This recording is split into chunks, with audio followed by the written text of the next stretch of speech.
Assalamualaikum warahmatullahi wabarakatuh. Selamat pagi anak-anak. Apa kabarnya hari ini?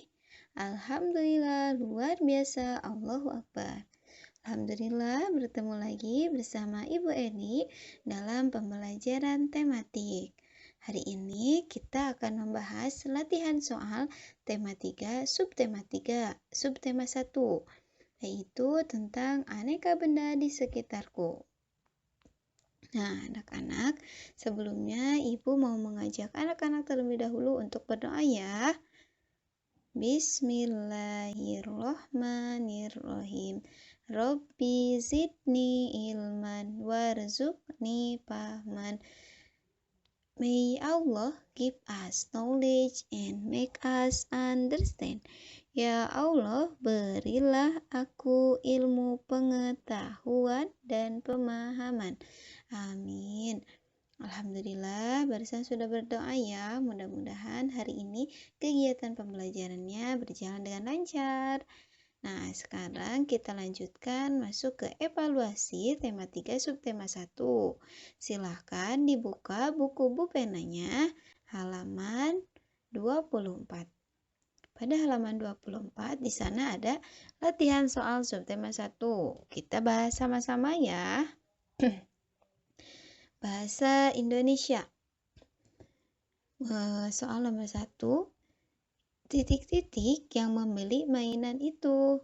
Kata tanya yang tepat untuk melengkapi kalimat di atas adalah A. Apa? B. Di mana? C. Siapa? Coba kira-kira yang pantas dengan kalimat tersebut yang mana ya? Kita gunakan yang A. Yang apa? Apa yang membeli mainan itu? Kurang cocok ya. Kalau yang B, di mana yang membeli mainan itu? Masih kurang tepat. Ya, berarti yang betul adalah yang C. Siapa yang membeli mainan itu? Jadi jawaban yang betulnya adalah yang C. Silakan anak-anak juga kasih tanda silang di jawaban yang betulnya ya. Sekarang nomor 2. Bacalah kalimat berikut. Penggunaan plastik sebaiknya dikurangi karena sampah plastik sulit diurai. Kata tanya yang tepat untuk kalimat tersebut. Masih ingat kan? Kita sudah membahas tentang kalimat tanya. Itu ada berapa? Ada 6. Ada apa, di mana, siapa, mengapa, kapan, bagaimana. Nah, kira-kira yang cocok dengan jawaban yang dalam teks itu apa ya? Nah, biasanya kalau apa itu digunakan untuk menanyakan suatu hal. Yang kedua itu ada kata tanya di mana. Biasanya itu digunakan untuk menanyakan tempat. Kemudian kata tanya kapan untuk menanyakan waktu. Sedangkan kata tanya siapa digunakan untuk menanyakan orang atau pelaku. Kemudian bagaimana berarti itu menanyakan proses atau cara-cara.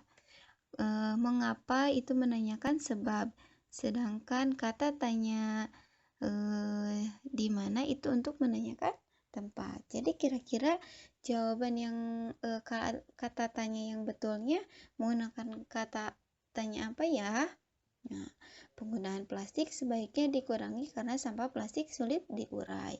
Nah, ini adalah menanyakan sebab akibat. Maka kata tanya yang tepat digunakan adalah kata tanya mengapa. Mengapa penggunaan sampah plastik harus dikurangi? Nah, penggunaan plastik sebaiknya dikurangi karena sampah plastik sulit diurai. Jadi yang betulnya adalah kata tanya mengapa. Kita lanjutkan ke soal nomor 3. Bacalah kalimat berikut. Plastik digunakan untuk kemasan dan mantel hujan karena sifatnya yang tidak tembus air. Makna kata yang dicetak tebal adalah, di sana kata yang dicetak tebalnya itu adalah mantel. Jadi jawaban yang betulnya adalah mantel sama dengan pelindung dari air ya. Nah, sekarang untuk bagian nomor 4 dan nomor 5, silahkan dikerjakan secara mandiri ya. Oke, kita lanjutkan ke soal matematika. Nomor 1. Alat ukur panjang baku yang biasa digunakan penjahit untuk mengukur panjang bahan adalah A. Penggaris, B. Meteran pita, C. Meteran roll kecil. Kira-kira yang biasa digunakan untuk menjahit yang mana ya? Nah, yang B, yaitu meteran pita. Sekarang yang nomor 2. Perhatikan gambar berikut. Nah, di sana itu ada gambar gunting yang sedang diukur menggunakan penggaris. Hasil pengukuran panjang yang tepat sesuai gambar adalah, nah, jika kita akan mengukur suatu benda, maka kita harus meletakkan ujung dari penggaris itu atau alat ukur itu dari titik 0 sampai dengan ujung yang terakhir benda itu. Nah, di sana kalian bisa lihat di buku ya, dari titik 0 sampai dengan ujung gunting itu terletak pada garis 18 cm. Nah, maka jawaban yang betulnya adalah 18 cm. Oke, sekarang kita lanjutkan ke nomor 3 ya. Nah, jawaban matematika nomor 3, 4, dan 5 ini adalah soal uraian.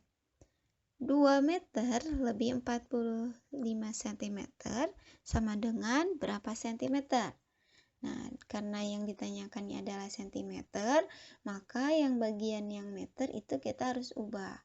Nah, di sini Ibu akan munculkan terlebih dahulu tangga satuannya. Lihat, dari meter ke centimeter itu turun berapa tangga? Masih ingat kan? Bahwa setiap turun tangga itu dikalikan 10. Sedangkan jika naik, maka itu dibagi dengan 10.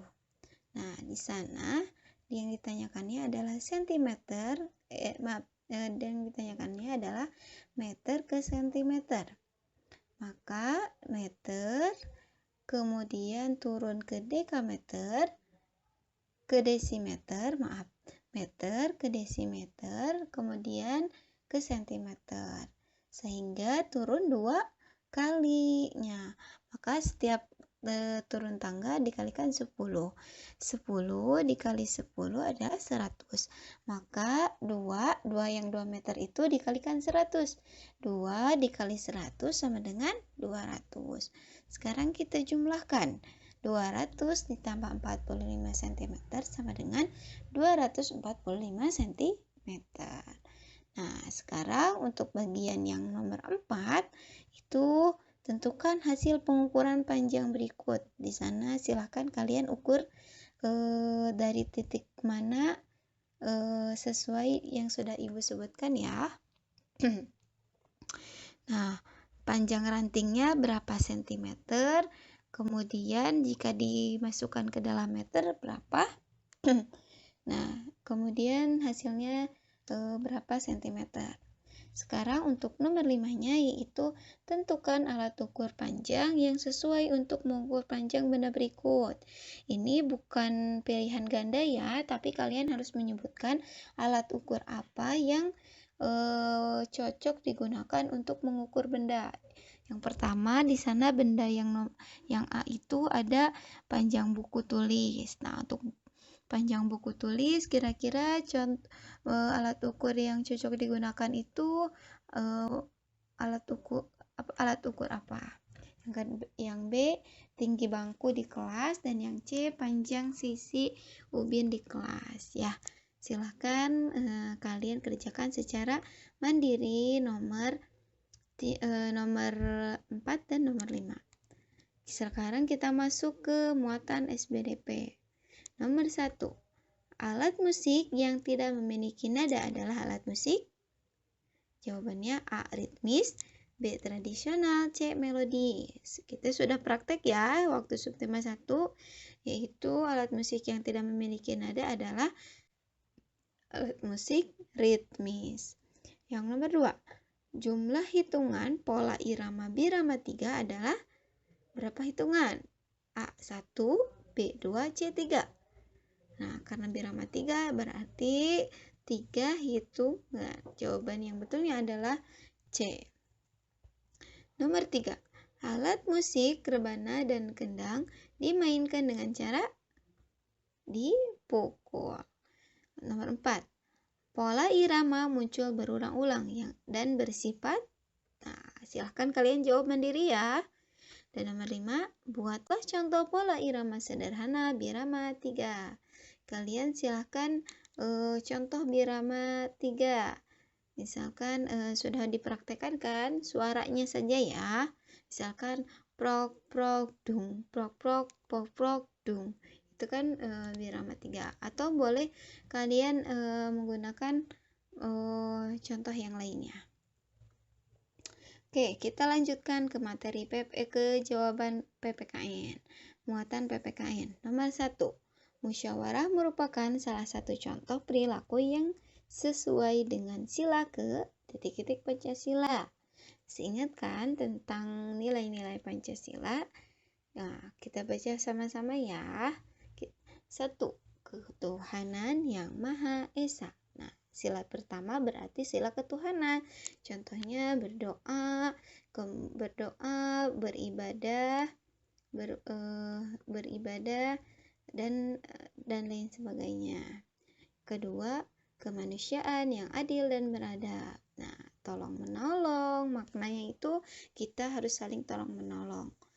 Nah, nomor 3, persatuan Indonesia. Nah, kita harus bergotong royong, harus bersatu, memiliki sikap bersatu dalam masyarakat.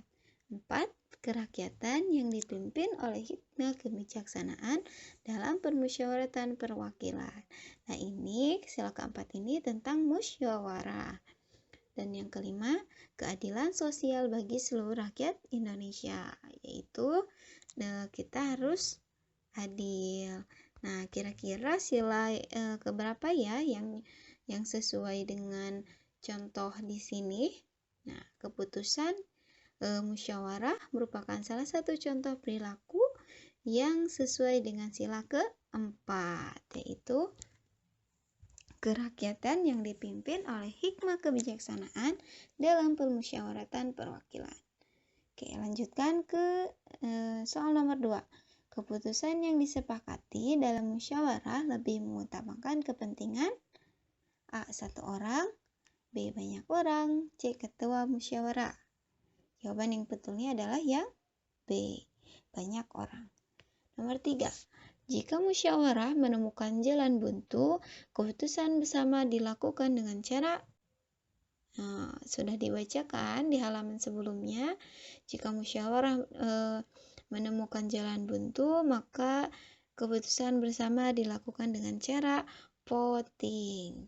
Nah, sekarang nomor 4, tuliskan 3 manfaat dari kegiatan musyawarah. Kira-kira kalau kita senang bermusyawarah, apa ya manfaatnya? Silahkan sebutkan 3. Nomor 5, jelaskan dengan bahasamu sendiri perilaku yang tepat saat bermusyawarah. Kira-kira ketika kita bermusyawarah, perilakunya harus seperti apa ya? Nah, silahkan Ananda jawab soal nomor 4 dan nomor 5. Oke anak-anak, untuk soal evaluasi tema 3 subtema 1 sudah selesai Ibu jelaskan ya. Untuk tugas hari ini, yang pertama bahasa Indonesia silahkan kerjakan nomor 4 dan 5. Matematika kerjakan nomor 4 dan 5. SPDP kerjakan nomor 4 dan 5. Dan juga PPKN kerjakan nomor 4 dan 5. Oke anak-anak, alhamdulillah materi hari ini sudah selesai Ibu jelaskan ya. Terima kasih sudah menyimak video pembelajaran hari ini. Jangan lupa untuk dikerjakan tugasnya secara mandiri ya. Tetap semangat. Wassalamualaikum warahmatullahi wabarakatuh.